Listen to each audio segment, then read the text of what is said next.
I think that very much depends on the kind of organization that you want to have. Yeah? I think a participatory style, like having everybody discuss and involve, is nice in a way because it creates a culture, of involvement and people identifying strongly with their firm or with their company. So I think participatory style long term, although it's strenuous and sometimes goes on your nerves, is long term something that is a desirable state of a company. Because if a company becomes more complex, you need people that are able to think for the whole thing and identify themselves strongly with the company. Because if a company becomes bigger, it's impossible for a dictator-type person to control everything in a way and to make high-quality decisions in every instance. So you want to create a number, or you want to create an organization with a lot of people that are able to feel for the whole and take decisions also on themselves later on. Yeah. However, I think, especially in the beginning, when you start with a company, there's so much uncertainty in many aspects. I think what's important, and things go fast, and I think especially in the beginning,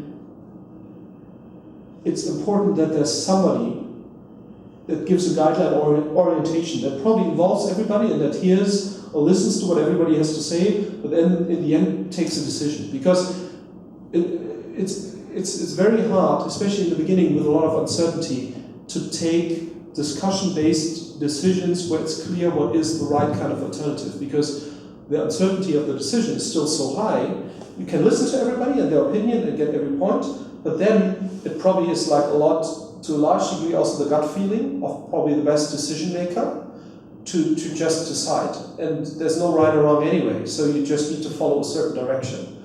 And I think, especially in the beginning, to get to a certain point, that's essential to get forward and to move fast, and rather correct decisions if they turn out to be wrong. So I think that's probably in the beginning the better way of going forward. So if you have like one or very limited group of people taking decisions, move forward quickly, and once you started establishing a certain framework of how a company works, a business model, etc., then you move towards a more participatory style, because what will carry you long term, a long way.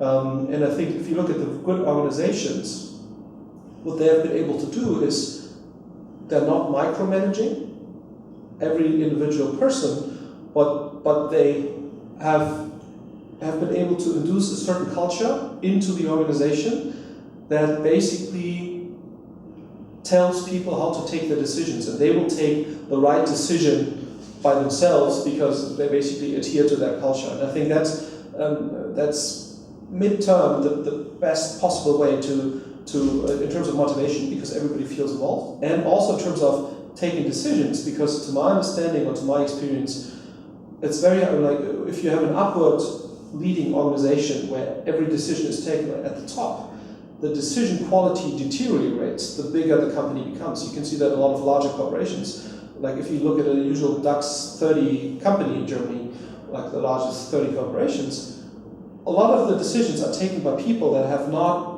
gathered the information firsthand, but that has been passed on by 50 people and filtered and presented. So they take decisions they're not really able to take because they don't have the information. And I'd rather, if it's possible, and people have, and the decision quality is good, I think you're better off taking the decision every time, like at the point where the people with the most information sit. But that only works if they have the right culture and the right mindset. So that's why I would say I would start trying to direct the company into that direction is pretty early in the company development.